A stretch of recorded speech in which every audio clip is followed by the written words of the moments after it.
Sparta has always occupied a unique place in the imagination of the world, a city-state that seemed less like a community of citizens and more like a living army.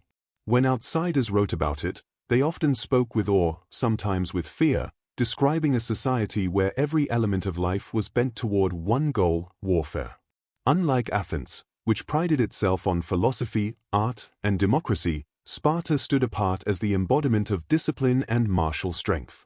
Yet beneath the reputation and the myths lay a hidden reality, a system sustained by rigid codes, oaths, and rituals that bound its warriors together in ways that outsiders rarely understood.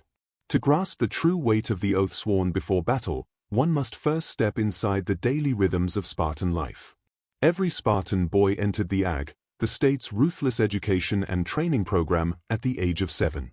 Stripped away from his family, he was molded into a creature of endurance, obedience, and ferocity. The boys were starved to teach them cunning, beaten to teach them resilience, and drilled endlessly to prepare them for the cohesion of the phalanx. Friendship, loyalty, and brotherhood were encouraged, but always under the shadow of discipline. This was not simply physical preparation for war, it was psychological conditioning, a slow forging of men who would one day swear their lives to the state. In this way, by the time a Spartan stood in line with shield and spear, the oath he would take before marching was not a sudden vow but the culmination of a lifetime of indoctrination. Spartan society was built on contrasts, and it is here that the emotional tension begins. On one hand, the city glorified its warriors, raising them as the ultimate expression of honor. On the other, it demanded that individuality be crushed, that the man surrender everything, his desires, his family ties, even his instinct to survive, for the survival of the state. The two kings who ruled Sparta represented ancient traditions of dual monarchy, but they themselves were not above the law of discipline. Power was balanced by the ephors, magistrates who ensured the strict adherence to custom. Religion, politics, and military were fused into one machine, and at the heart of that machine was the unbreakable bond between warrior and city. This bond was not abstract. It was spoken aloud, sealed in ritual, and remembered in the oaths that Spartan soldiers carried into battle. For the audience of this story, it is crucial to understand that the oath was not just about promising bravery. It was about belonging to something larger than the self, about becoming a single piece of an unyielding shield wall. To break such an oath was unthinkable. Cowards who abandoned the line were stripped of their rights, shunned, and even denied the honors of burial. Spartan mothers were remembered for saying to their sons, "Return with your shield or on it," a phrase that carried within it both maternal love and merciless expectation. This spirit framed every decision a warrior made. The oath was not only a contract with his comrades but with his family, his ancestors, and his gods. As we step deeper into the narrative, the shadow of this oath looms larger. The Spartans were feared not just because they were skilled fighters but because they had sworn to one another never to break, never to run, never to yield. Their enemies did not merely face an army, they faced men who had already accepted death. To outsiders, this could seem terrifying, even irrational, but for the Spartans it was the highest form of freedom, freedom from fear itself. The paradox of Sparta, then, was that its greatness was forged in chains of discipline, and its glory was built on the willingness of individuals to vanish into the collective. This is the hidden world into which the audience is invited, the harsh, disciplined, awe-inspiring society where war was not an occasional necessity but a way of life. Within this world, the oath before battle was the final seal, the spoken truth that captured everything Sparta stood for. It was secretive not because it was whispered in hidden places but because its full meaning could only be understood by those who lived and died by it. The next step is to uncover how that oath was spoken, what words it carried, and why it bound the men of Sparta more tightly than chains of iron ever could.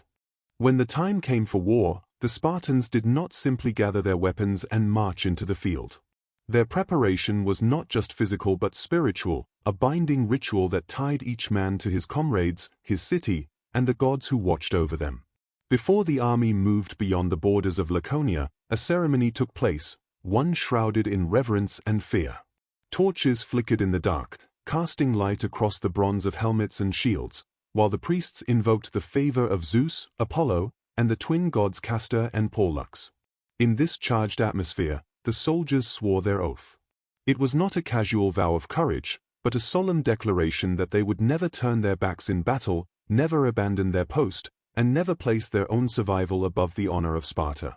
The precise wording of the Spartan oath has been lost to history, though hints survive in the writings of Plutarch and Xenophon. What remains clear is that the oath demanded total loyalty, both to comrades and to the laws of the state. The phalanx was the embodiment of unity, each warrior's shield overlapped with his neighbor's, so that a single break in the line could spell disaster for all. To swear an oath in this context was to make a promise not just for oneself but for the survival of the man standing beside you. Fear was acknowledged but overcome, sealed by the spoken words that every warrior shared. In this way, the oath transformed individual men into a single, immovable body. The ceremony carried more weight because families often stood nearby. Mothers and fathers, brothers and wives, knew the price of such words. The moment was bittersweet, pride in the courage of their kin mixed with the sorrow of knowing many would not return. A Spartan woman could not weep openly, for tears were considered weakness, but the silence of their faces spoke volumes. For the men, hearing the oath in front of their loved ones added another layer of obligation. Failure would bring dishonor not only upon themselves but upon their entire household. The ritual became a public sealing of fate, an unbreakable tie between the private life of the family and the public duty of the warrior. Beyond its religious and communal weight, the oath also served a psychological purpose. In the stillness before battle, it erased hesitation. Every soldier knew that if fear tempted him to flee, the words he had sworn would burn in his mind. By speaking them aloud, he had stripped himself of the option to retreat.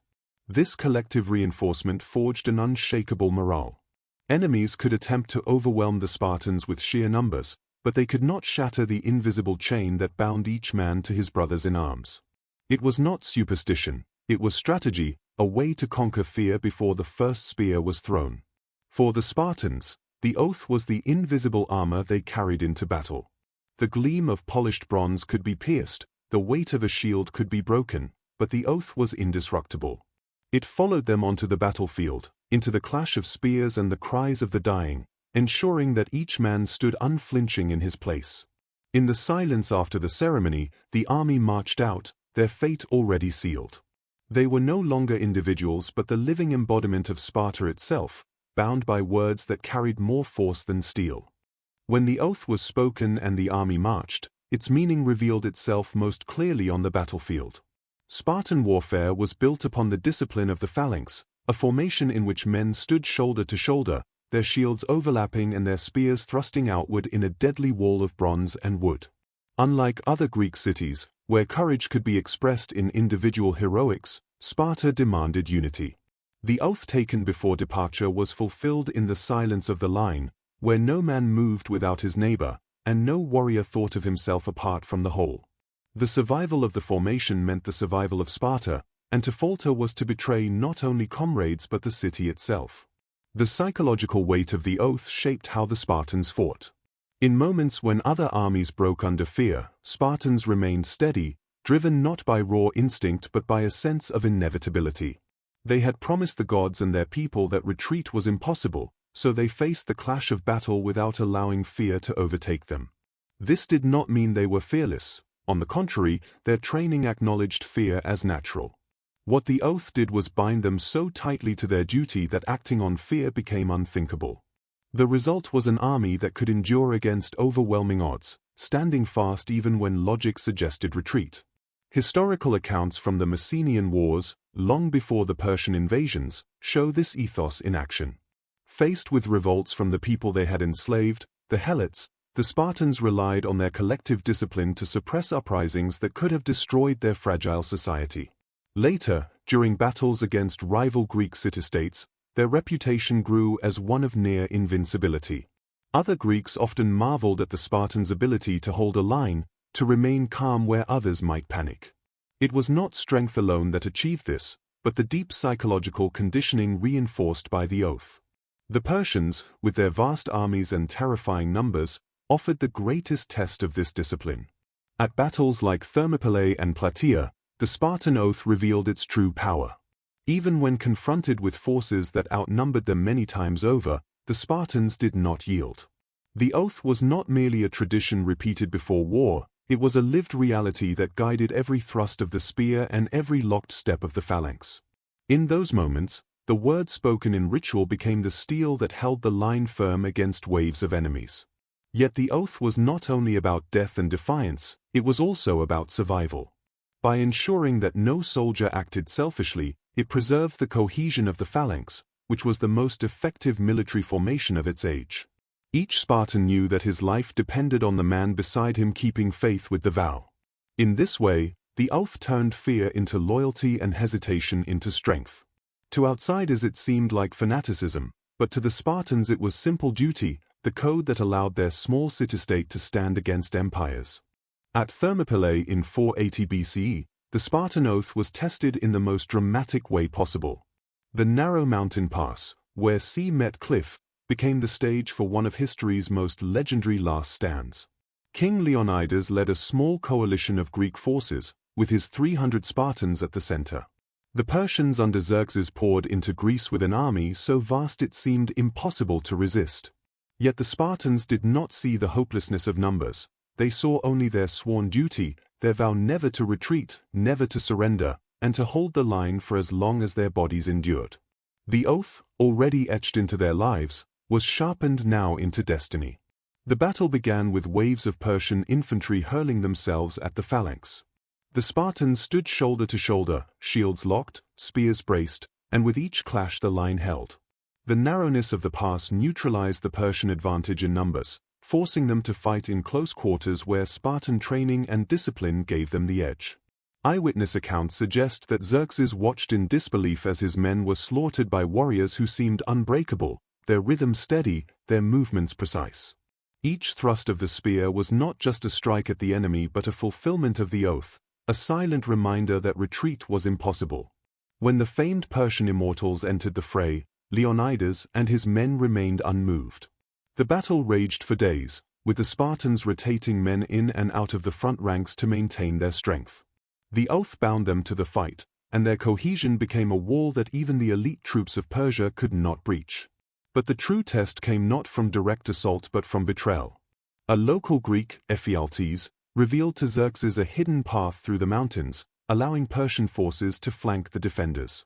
For most armies, this revelation would have meant immediate surrender or retreat, but the Spartans had no such option. They had sworn their lives to this ground. Leonidas, understanding the trap, dismissed much of the allied force, but he and his 300 remained, joined by a few hundred Thespians and the bands who chose to stay. The oath became absolute now, not a promise of survival but of sacrifice. As Persian forces closed in from all sides, the Spartans fought with a ferocity born of inevitability. Their spears shattered, their shields splintered, and yet they fought on with swords and even bare hands.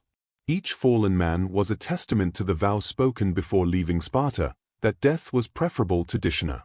The final moments were both tragedy and triumph.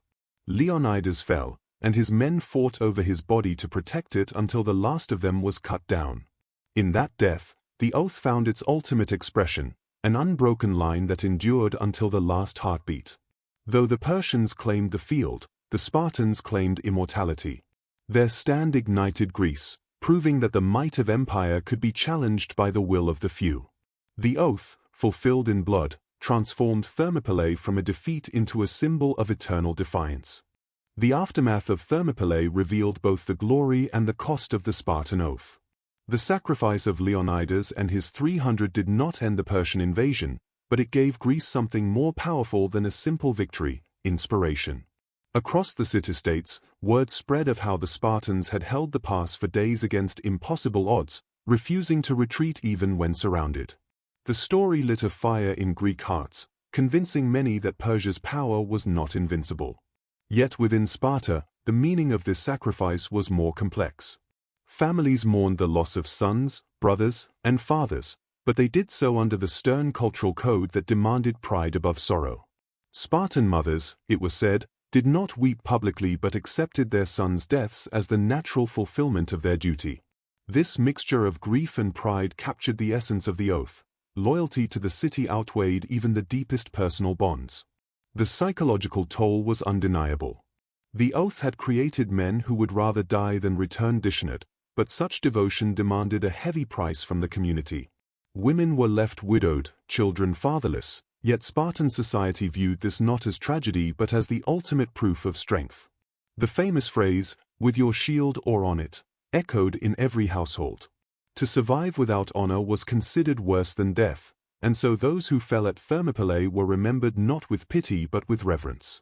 Their names were etched into stone, their deeds celebrated in poetry, and their sacrifice became a permanent part of Spartan identity. Yet the oath also created sharp contrasts. For those who lived, such as the bands who surrendered during the final stand, the stain of perceived cowardice lingered for generations. To break the oath or fail to embody it was to be cast into social exile, shamed as a traitor to the city. This rigid worldview kept Sparta powerful, but it also made the society unyielding, unable to bend even when bending might have spared lives. The Spartans accepted this as the price of survival in a hostile world, but the emotional weight of such sacrifice never truly faded. At the broader level, Thermopylae became a rallying cry. The example of the Spartans gave Athens and its allies the courage to stand at Salamis and Plataea, where the Persians were finally driven back. Thus, the oath sworn by 300 men helped secure the freedom of all Greece. But for Sparta itself, the legacy was deeply personal. Every new generation grew up under the shadow of that stand, reminded that their lives were not their own but belonged to the state. The fallout of Thermopylae was not just strategic victory or loss, it was the reaffirmation of a code that demanded everything and offered only honor in return. The legacy of the Spartan oath stretched far beyond the men who swore it. Though Thermopylae ended in blood and defeat, the vow that held Leonidas and his 300 to their ground became a story that echoed across centuries. Ancient writers like Herodotus and Plutarch preserved the tale, not only as history but as a moral lesson. To the Greeks who survived the Persian Wars, the oath embodied an ideal of unity and sacrifice that inspired resistance and, ultimately, victory. In later centuries, the story would be retold again and again, reshaped into legend, until the oath itself seemed larger than the men who had first spoken it. What began as a ritual in a mountain city-state became a symbol of defiance against overwhelming odds, resonating with all who heard it. Yet Sparta's legacy was not without contradiction. The same oath that produced courage also created a society of unrelenting rigidity. Sparta's power would rise and fall, and in the end it could not withstand the tides of history. Its devotion to discipline and war left little room for adaptation. Athens embraced ideas of philosophy, democracy, and art, but Sparta remained locked in the same codes that had once made it strong. Over time, this unbending nature became a weakness. The oath had bound Spartans to greatness, but it also chained them to a path they could not abandon, even when the world changed around them.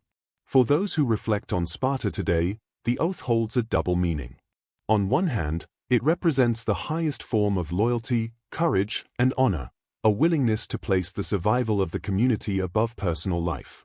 On the other, it reminds us of the costs of such devotion, the silenced individuality and the endless sacrifices demanded by the state. The very qualities that made Sparta legendary also made it brittle, unable to balance freedom with discipline. This tension continues to fascinate modern audiences, for it raises questions that remain timeless.